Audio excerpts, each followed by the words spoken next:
Hello guys, welcome back to our channel. ఈరోజు మనతో ఉన్నారు బోనిగల సలోమన్ గారు, AMFI registered mutual fund distributor. And మీకు సంబంధించిన ఫైనాన్షియల్ డౌట్స్ ఏమన్నా సరే సార్కి మీరు డైరెక్ట్గా అడిగి తెలుసుకోవచ్చు అనమాట. నమస్కారం సార్. నమస్తే అండి విరాట్ గారు. సార్, డబ్బుని సంపాదించాలి అనే కాన్సెప్ట్ మీద మీరు చాలామందికి ఎంతో నాలెడ్జ్ ప్రొవైడ్ చేసి ఎంతోమందిని ఫైనాన్షియల్గా డెవలప్ చేస్తూ ఉన్నారు. బట్ ఆ విషయం ఇప్పుడు వరకు మన ఆడియన్స్కి ఇంకా తెలియాల్సి ఉంది. దానికోసం ఈరోజు మన ఐడ్రీమ్ ద్వారా, ఈ ప్లాట్ఫామ్ ద్వారా, ఈ ఎపిసోడ్ ద్వారా తెలియజేయాలని నేను మనస్ఫూర్తిగా కోరుకుంటున్నాను. ప్లీజ్. మంచి క్వశ్చన్ అడిగారండి విరాట్ గారు. ఇప్పుడు చూడండి విరాట్ గారు, ఒక కోటీశ్వరుడు ఉన్నాడు, 1 కోటి రూపాయలు ఎఫ్డి చేసుకున్నాడు, నెలకి 50,000 వస్తుంది, 6% వేసుకున్నా కానీ. ఓకేనా సార్? 5 కోట్లు వేసుకున్నాడు, నెలకి 2.5 లక్షలు వస్తుంది. ఇతను నెలకి 2.5 లక్షలు వస్తే అతను పెట్టే ఖర్చు 1 లక్ష, 1.5 వేసుకున్నా కానీ 1 లక్ష మిగిలిపోతూ ఉంటుంది. ఇతనికి ఇన్ఫ్లేషన్ లెక్కేసుకుంటే కూడా ఇన్ఫ్లేషన్ 7%, కానీ 5% వస్తుంది, 6% వస్తుంది ఎఫ్డీలో. అయినా ఇన్ఫ్లేషన్ కంటే తక్కువ వస్తే కూడా అతను పట్టించుకోడు. ఎందుకు? అతని ఖర్చులు పోగా అతనికి మిగులుతున్నాయి, ప్యాసివ్ ఇన్కమ్. ఎఫ్డీలో ఇన్ఫ్లేషన్ కంటే తక్కువ వస్తే కూడా పట్టించుకోరు. ఎవరైతే 5 కోట్ల పైన ఉన్నారో, నెంబర్ ఎక్కువ ఉండాలి, ఎక్కువ డబ్బు ఉంది వాళ్ళ దగ్గర, వాళ్ళ క్యాపిటల్ ప్రొటెక్ట్ అయితే చాలు, రిస్క్ లేకుండా. వాళ్ళకి వడ్డీ వస్తుంది 2.5 లక్షలు. సో 10 కోట్లు వేసారనుకోండి, నెలకు 5 లక్షలు వస్తుంది. వాళ్ళకి 2-3 లక్షలు ఖర్చు అయినా కానీ మిగతా డబ్బు వాళ్ళకి యాడ్ అవుతూ ఉంటుంది. వాళ్ళు మల్టిప్లికేషన్ గురించి చూడరు. ఆల్రెడీ వాళ్ళు వెల్త్ క్రియేట్ చేసుకున్నారు. వాళ్ళ దగ్గర ఉన్న క్యాపిటల్ మూలధనం సేఫ్గా ఉంటే చాలు. అందరు కాదు, కొంతమంది నా క్యాపిటల్ సేఫ్గా ఉంటే చాలు అనుకుంటారు. సో వాళ్ళు ఎఫ్డీకో ఇంకో దానికి వెళ్తారు, సేఫెస్ట్ ఇన్స్ట్రుమెంట్స్కి వెళ్తారు. అయితే సామాన్య మానవుడు నెలకి 20,000 వస్తుంది, నెలకి 30,000 వస్తుంది, నెలంతా కష్టపడితే 20,000 వస్తుంది. ఆ 20,000తో డబ్బుని ఎలా క్రియేట్ చేసుకోవాలి? వారెన్ బఫెట్ గారు ఏం చెప్పారంటే, don't depend on single income, second income generate చేసుకోండి. సెకండ్ ఇన్కమ్ ఎలా జనరేట్ చేయాలంటే మీరు ఇన్వెస్ట్మెంట్ ద్వారా జనరేట్ చేసుకోండి. సో మనకి 20,000 వచ్చే వ్యక్తి ఉన్నాడు, ఒక 10% లెక్కేస్తే 2,000, 20% లెక్కేస్తే 4,000. 20% మీరు ఇన్వెస్ట్ చేసుకుంటూ వెళ్తే, ఈక్విటీ మ్యూచువల్ ఫండ్లో ఇన్వెస్ట్ చేసుకుంటూ వెళ్తే మీ డబ్బు ఏం చేస్తుందంటే 30 నుంచి 50 కంపెనీస్లో షేర్స్ కొంటారు. గుడ్. మీరేమవుతారు? ఇండైరెక్ట్గా 30 నుంచి 50 కంపెనీలో పార్ట్ ఓనర్ అవుతారు. మీకు నెలకు వచ్చిన డబ్బులు ఇన్వెస్ట్ చేశారండి, ప్రతి నెల ఇన్వెస్ట్ చేసుకుంటూ వెళ్తున్నారు. పార్ట్ ఓనర్ అయితే ఏమవుతుంది? మీకోసం ఆ కంపెనీలో ఉన్న ఎంప్లాయీస్ మీకోసం పనిచేస్తారు. ఇప్పుడు ఎస్బీఐలో షేర్ కొన్నారు. ఎస్బీఐ ఎంప్లాయీస్ ఎవరి కోసం పనిచేస్తారు? వాళ్ళ జీతం కోసం వాళ్ళు పనిచేస్తారు, వాళ్ళ బ్యాంకుకి లాభం రావడానికి పనిచేస్తారు. అల్టిమేట్గా వాళ్ళ బ్యాంకుకి లాభం వస్తే ఏమవుతుంది? ఎస్బీఐ బ్యాంక్ షేర్ వాల్యూ దీర్ఘకాలంలో పెరుగుతూ ఉంటుంది. ఈక్విటీ మ్యూచువల్ ఫండ్లు మీకోసం ఎస్బీఐ బ్యాంక్ షేర్ కొంటారు, హెచ్డిఎఫ్సి షేర్ కొంటారు, టీసీఎస్ కొంటారు, ఇన్ఫోసిస్ కొంటారు.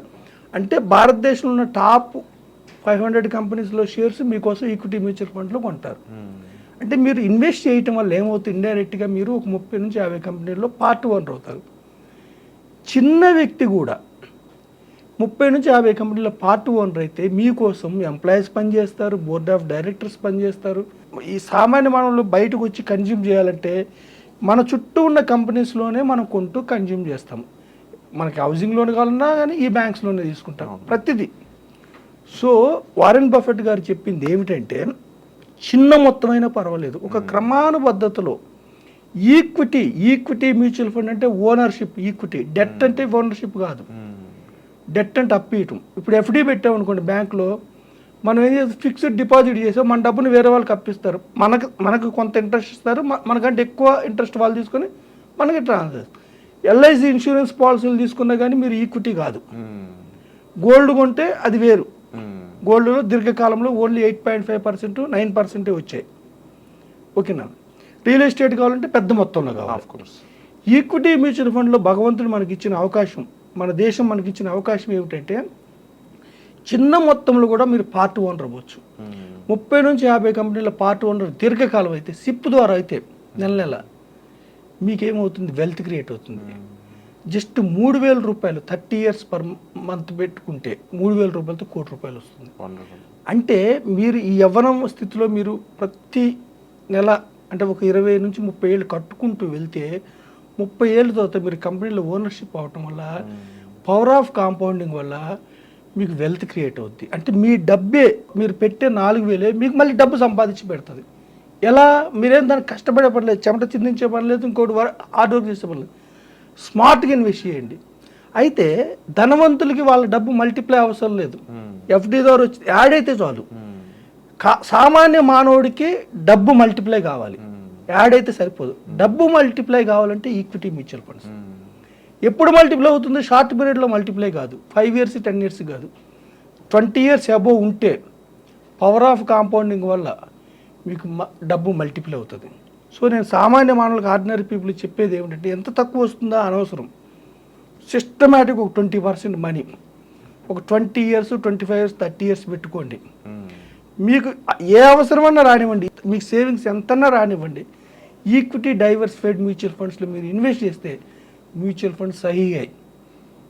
మనకి అవేర్నెస్ క్రియేట్ చేయడం కోసం amphi association of mutual funds in India Dhoni ద్వారా, సచిన్ ద్వారా, విరాట్ ద్వారా, పెద్ద పెద్ద స్టార్స్ ద్వారా సామాన్యమైన ప్రజలు ఈక్విటీ మార్కెట్లో పార్టిసిపేట్ చేయడానికి యాడ్స్ ఇస్తున్నాయి.